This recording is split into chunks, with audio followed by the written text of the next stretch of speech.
Born July 26, 1936, in Globe, Arizona, Boyd Bushman preferred to introduce himself as the senior scientist at Lockheed Martin. Yet his career spanned over 40 years and included working with defense contractors Hughes Aircraft, General Dynamics, Texas Instruments, and Lockheed Martin. Some of his accomplishments included being on the development team of the Stinger missile, the F-16, as well as many other advanced weapons and aircraft propulsion systems. At the time of his retirement in 2000, Mr. Bushman had 28 verified patents in his name, many of which contained classified technologies.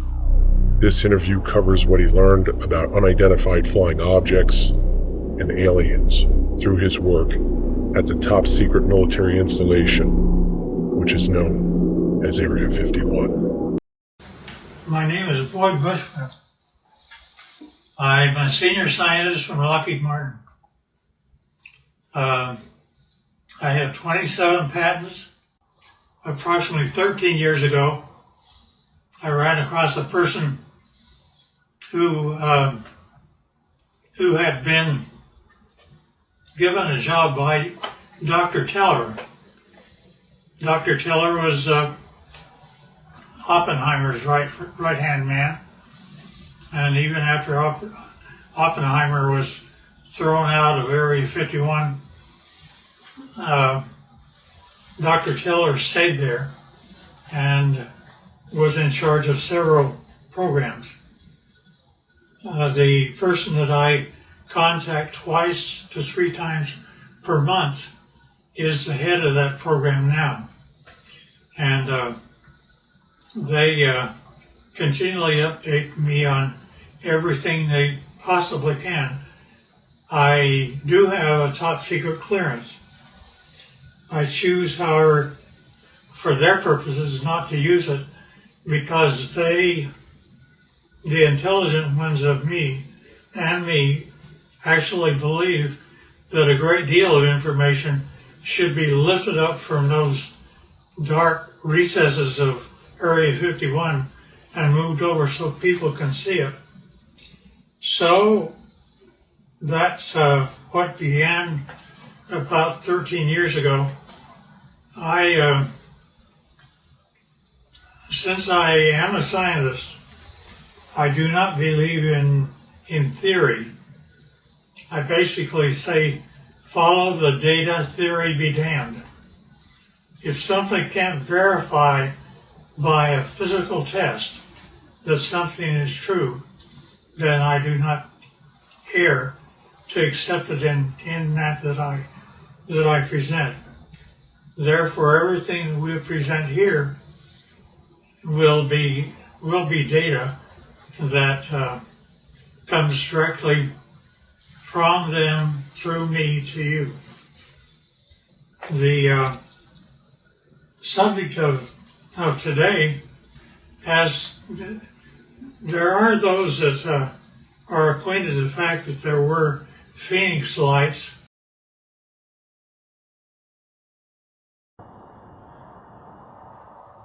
What I'm looking at here is a light on South Mountain.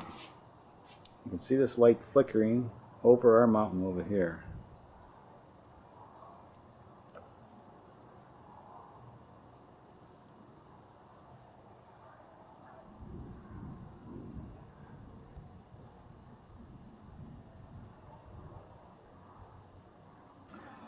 Now we're looking at a light that's now appeared again. It's come out in a different place. Definitely far away. South Mountain. There's 2 of them.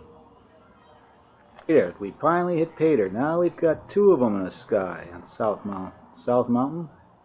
Figure this one out. There's a double. There's a 3rd one. Hey, Sue?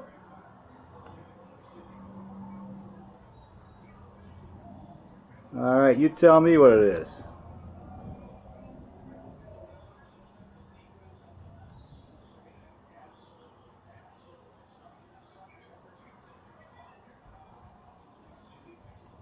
Oh, what do we got?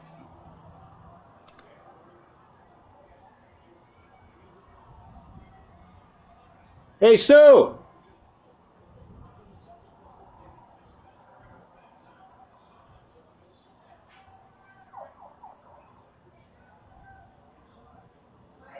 Take a look at this.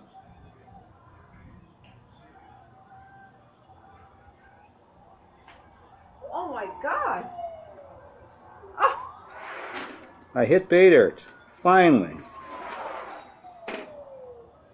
Submit it for your approval. What have we got here? This is South Mountain. That's the city in front of us. Those lights have appeared. Well, that is a totally different configuration than we've ever seen before. Yep. I'm sitting over here saying to myself, I got the camera. Oh, now that one went out to the That one went off to the left. To the east. Yeah. To the east. The time is about 10 o'clock, Sue? Yes. 10 o'clock, March 13th, Thursday night. Yeah. Isn't that weird? Look at that. And they all went on in a sequence, too. Now, the thing that puzzles me is they can't be ordinary streetlights. They're going off now, right? Yeah. One drop. Went off. The thing that's amazing is that it must be so bright that they would carry, because we're looking at about 25 miles away. The middle one now. There one. Oh, The two, another one. There's another one. Yep, last there one. was one. We have the last one left. Still burning.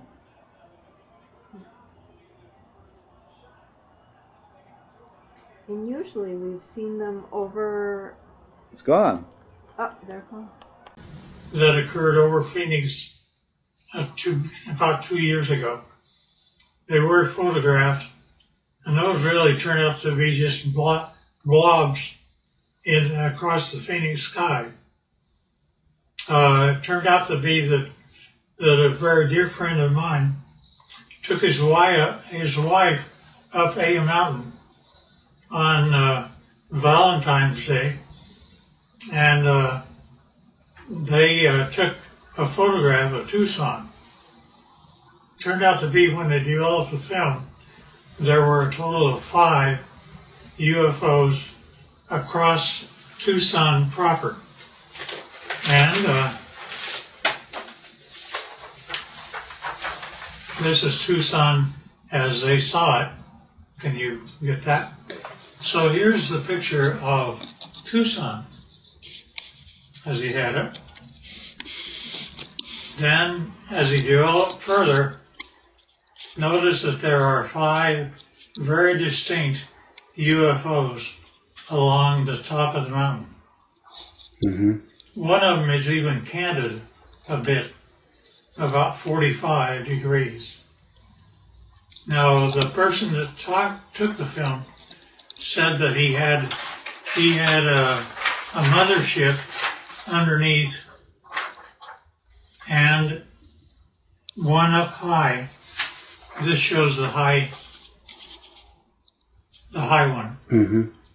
I don't know if I know that I can buy the ship. My name is Scott Faree. I live in Vail, Arizona. A friend of mine who manages a nonprofit in Tucson asked me to take some photos for him for his website. And he was looking for a sunrise picture of kind of the skyline of downtown Tucson. So I had gone out actually on Valentine's Day evening. I dragged my wife up to A Mountain so that I could go up there and just block out some shots, kind of plan the photos that I was ultimately going to take for that website. And so we got up on A Mountain just as the sun was setting. I set up my Canon 40D on a tripod, opened the shutter up fully. I really wasn't looking for picture quality. I was, like I said, I was looking to block out where I wanted to set the camera and the angles that I wanted to take. And so I started to click off some photos. And I had these set with a timer release on the shutter so I didn't get any camera vibration because the sun was starting to set. We were running into fairly low light. And I took, I don't know, it was probably 6 or 8 pictures. I figured I'd had enough that I could take a look at tomorrow, take a look at the next day and decide what I liked. So we went out to dinner that night, went home the following day. I uploaded these photos onto my laptop, and I noticed some lights that I really didn't expect to see up above the Santa Catalina Mountains. And upon closer inspection, and as I really ran out the contrast in the photo, I ended up with something that I still can't explain to this day.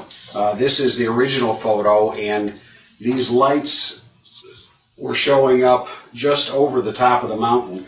I took a second photo probably 5 or 6 seconds later, as long as it would have taken for me to reset the timer. And in fact, this group of lights was in a much more narrow band, and now about, well, I don't know, I can't really say distance-wise, but they'd moved quite a ways from where that original grouping had taken place. So I still have no explanation for the camera, or for the pictures. These images, these lights have not shown up in any other photos that I've taken. I'm at a loss as to what they might be, and certainly curious as to where those lights came from. They certainly are very similar images. Here's up and flying. Let me go through now on the ships. In order for me to believe it, I had to get blow-ups, and so here are 2 of them, which is blown up much higher. And I think I have one that, yeah, you can see the 45-degree candidate UFO. Now see, the only reason that I bought everything that he said is because my people have been feeding me for 13 years pictures, not only pictures of just plain pictures, but I gave them assignments, being a senior scientist, and they got a picture of up close and personal. This is a UFO which is ready to take off, and it is very up close. And they inform me that there are 3 elements which the UFO is contained. One is telluride, the other is germanium, the other is palladium. I did not say a metal once. And not only that, but the things pick up and fly using anti-gravity. Now, that's one picture. Here's another picture.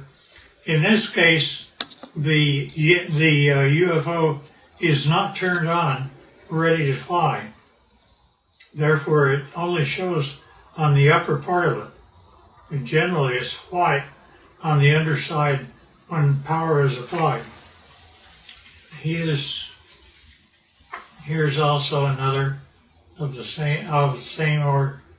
Now, these UFOs are 38 feet in diameter, and it was rather surprising to me, since I actually physically gave them my camera. They took this picture as a UFO was departing. Within one flick of my camera, they got 3 UFOs. That's real.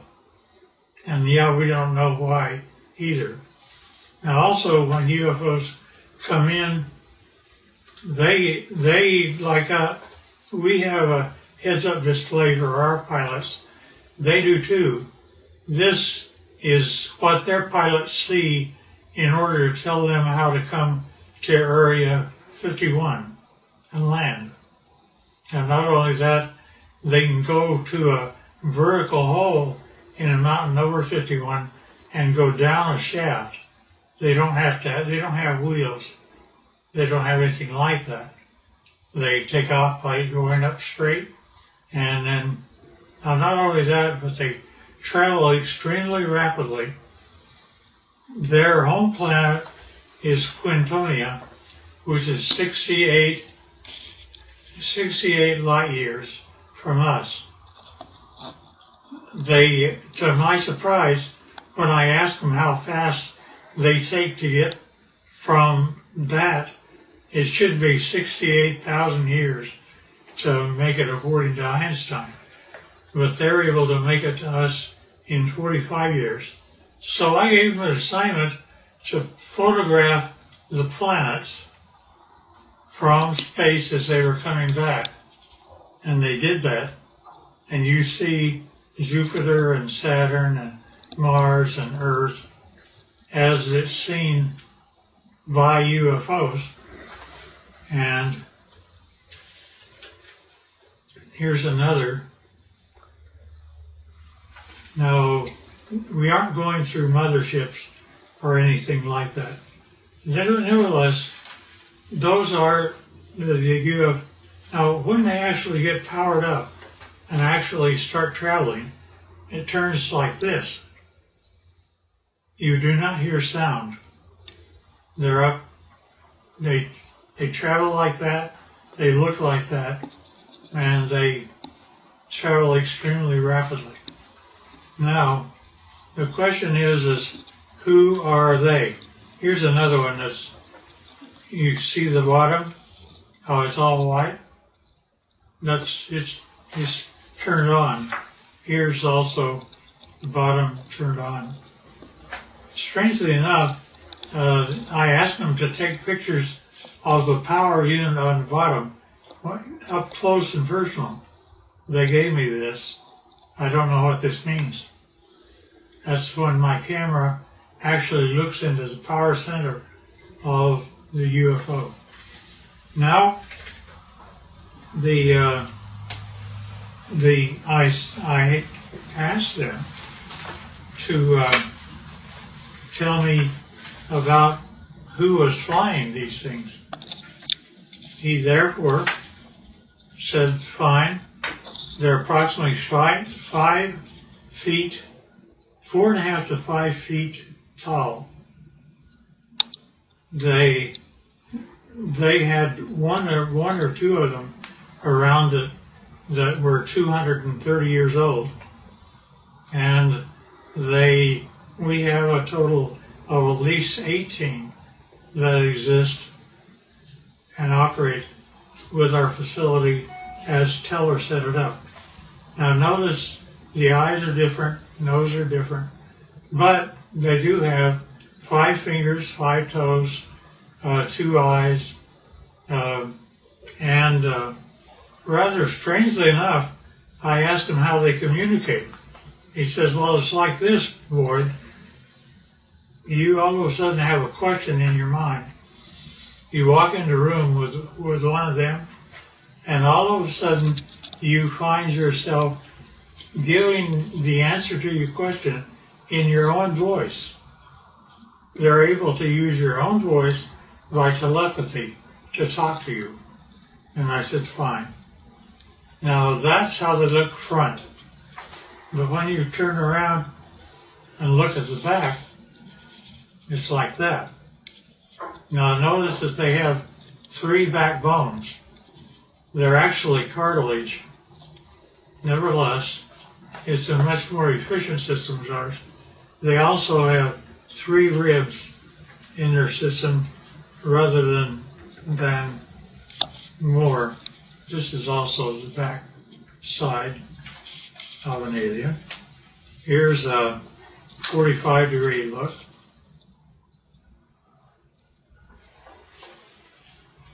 And here's the back of the head. Notice the veins and no hair. And now when we talk about aliens, I pushed the issue and he said, well, there's kind of 2 groups of aliens. Well, they divide them into 2 groups. One group he calls, it's like you have a ranch. And you have a ranch and you find that one group are your wranglers that know how to wrangle your cattle. There are others are rustlers, ones that steal your cattle. And indeed, that the 2 groups do act differently. To the ones that are wranglers are much more friendly and have a better relationship with us. Here's the other side of the alien too. Now also notice that their feet, where they have 5 toes, the toes are joined together like a frog, and yet they are dissimilar. Now there was a surprising occurrence, and that is my friend had one of them that was a friend, and he died here. And 10 days after his death, I was out visiting my buddy who's in this picture. And if you look very close, you can see that his friend is in spirit form and right over his left shoulder. You can also see that the fingers are long, that there is something. We have an expression that basically say when a person dies, they stay around their body for 3 days and then go off, and they basically have the same thing that happens to them. Now, with respect to the alien craft, we have American citizens which are suited up like this, and they are working on UFOs 24 hours a day, and we're trying to learn what to do. These are 2 guys, 2 American citizens, and they're trying to protect themselves against germs and things like that. And here's another view of them. And here's another one. There's an upper part of a UFO and a lower part of a UFO. This is the upper part, and it's just one of them up there. They have, generally we give them suspenders so that if they start floating, they don't have gravity on the inside. Somebody can grab them and pull them over to the side. And this is the home planet that they come from, which they call Quintonia. Now notice that the hand, that's an alien hand. Notice that that the fingers are longer than ours by quite a bit, about 30% longer, and that's just the way they're put together. Now, at any rate,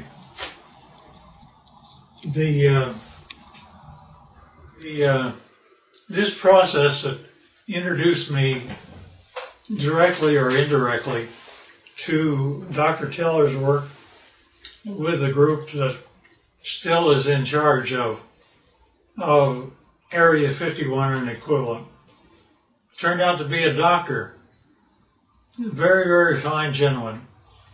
And I was carrying on a conversation with him.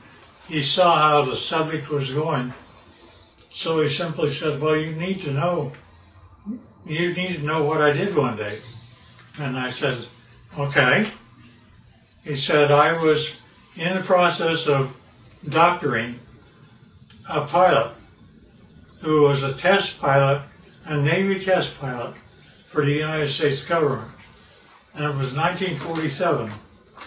He said, he began, I don't know if it's a drug I had him on or what was occurring, but he basically told me that the radar group, had found a blip out over New Mexico, and that they would like to assign me to go out and check it out. So he said, fine, I'll do that. And he got the fastest airplane that existed then, was a propeller at the time, and it was fully armed and all the rest of those things. He was out flying, and he found the item, and he immediately communicated back, and he said, I wish authority, first of all, I want you to tell me, are there any other airplanes flying? Are there commercial or anything else around other than he and I? Said, just the two of you. And he said, fine. Second thing I want to know is, do I have authority to shoot it down? I said, why do you want authority to shoot it down? He says, because I am flying the fastest thing that the United States can make, and he's beginning to leave me. Therefore, I know he's either a friend or an enemy, and if he's leaving me, he's an enemy. Therefore, I wish authority to shoot it down. The commander said, fine. He granted him authority. He pulled in. He shot him down. It came down. He flew past and saw that there was a road on the one side of a fence area. He came down and landed his airplane. Hard to do, but he did. And then he cut across the fence. One of them, the door was open. One of them was out walking around. But he didn't care about that. He cared about what the vehicle was. So he went over, and rather strangely enough, when he ducked down, because they're only 5 feet high, he saw that he could see through the walls. As he stepped in, the floor was spongy. He looked at the 3 that were there, and they were dead. He knew they were. He'd killed them. But he also knew that the military would come, and he had put up with those guys for a long time. So he went back across the barbed wire fence, got in his airplane, and took off. Therefore, he was never briefed out at all. And he didn't give my friend authority to allow me to know what his name was. I know, but I won't reveal it. Both of them should have been gone for a long time. Nevertheless, so when I got up with my contacts in Area 51, I brought up that story, and they said, well, that's totally true, but we can't say it, you can. And that's how they've kept me all this time, is I can talk about it, but they can't. I do, because of some very good reasons, keep things within control, but I don't want us to fall behind the Russians and Chinese. And the problem I have is that Area 51 is working with both the Russians and Chinese right now. And trying to make UFOs, they have, there's been a total of 39 United States citizens that have lost their lives trying to reverse engineer UFOs. And the last one I heard of was a year and a half ago, where we lost 19 lives in one test. They actually wanted to bring various flying craft near the UFO, and the UFO defended itself, and 19 of our people died. Now, they kept giving me things rather than, they would give me pieces of UFOs, and I would come to my laboratories. I had the laboratories of Lockheed and every place else. So I would do that, but I would get pieces of UFOs. For example, I have 3 little pieces of UFOs down underneath the thing that looks like a quartz crystal. Notice that that is my hand, and it is giving weight. It says that it weighs 100 grams. Now, without those 3 items, when I take the UFO material away, notice that the 3 UFO items are gone. But also notice that the weight of the crystal is now 650 grams. The implication here is that if I were to take the pieces of UFO and put them underneath an average man's scale, he would weigh 45 pounds.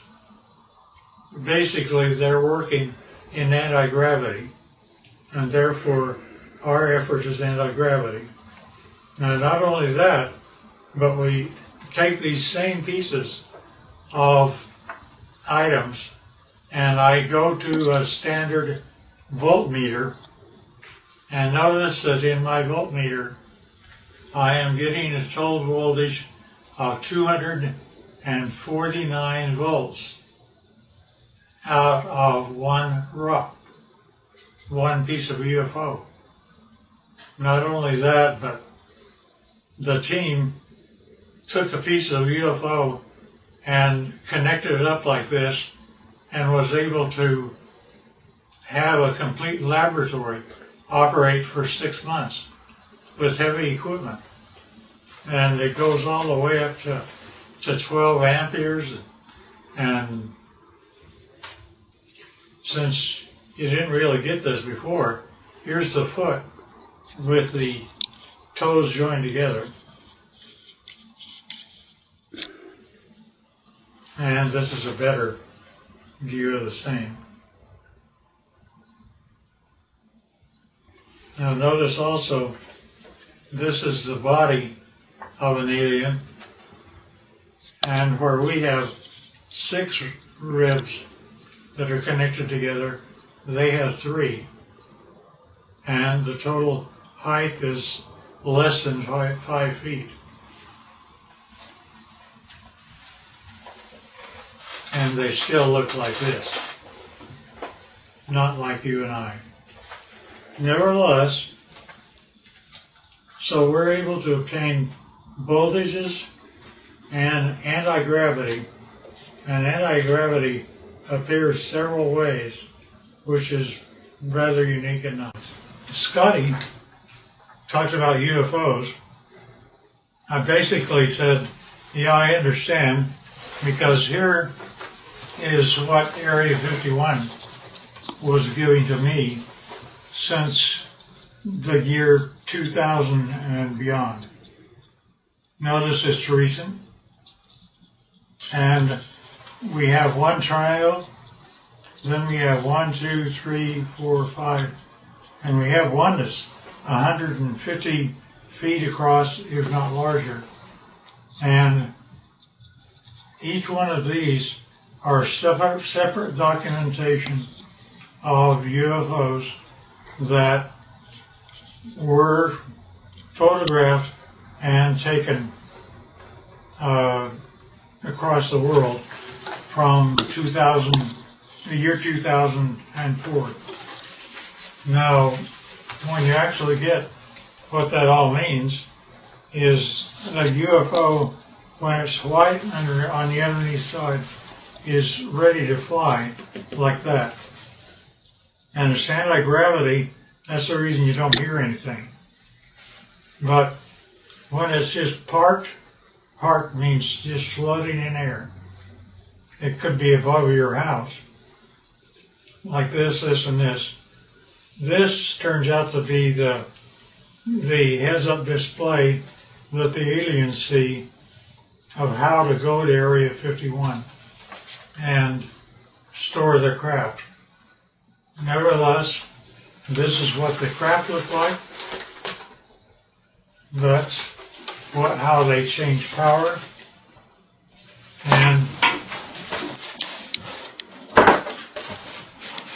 And notice that here's an egg-like thing, but it's standing on end, only because it has no gravity itself.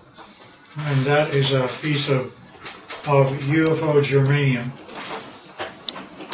And this little dot is a piece of neodymium magnet, which is above the germanium, and it's floating all by itself. And that, again, is a UFO. And we don't know why, but the crystal appears to be colored rose, and we can't figure out why yet. There's a whole batch of analysis that we're having to do. Alien, side view, front view, top view, line.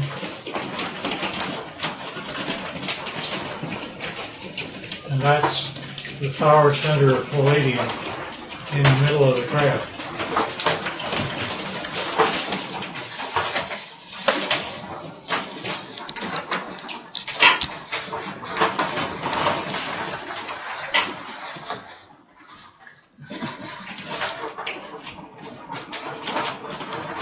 In case I missed anything.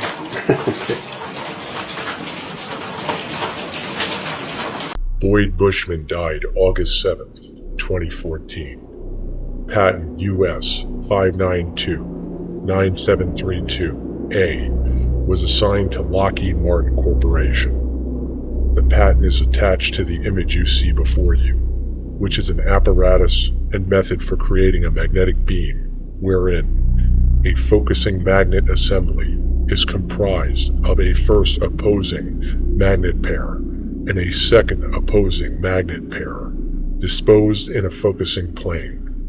Each magnet of the respective opposing magnet pairs have a like pole directed towards the geometric center of the focusing magnet assembly to form an alignment path. Two like magnetic beams extending from the alignment path on each side of the focusing magnet assembly, each beam being generally perpendicular to the focusing plane. A like pole of an unopposed magnet can be directed down the alignment path from one side of the focusing magnet assembly to produce a single magnetic beam, extending generally perpendicular from the focusing magnet assembly opposite unopposed magnet. The beam generated by this apparatus is a magnetic monopole which emits pulses, levitates, degausses, stops electronics, and separates materials.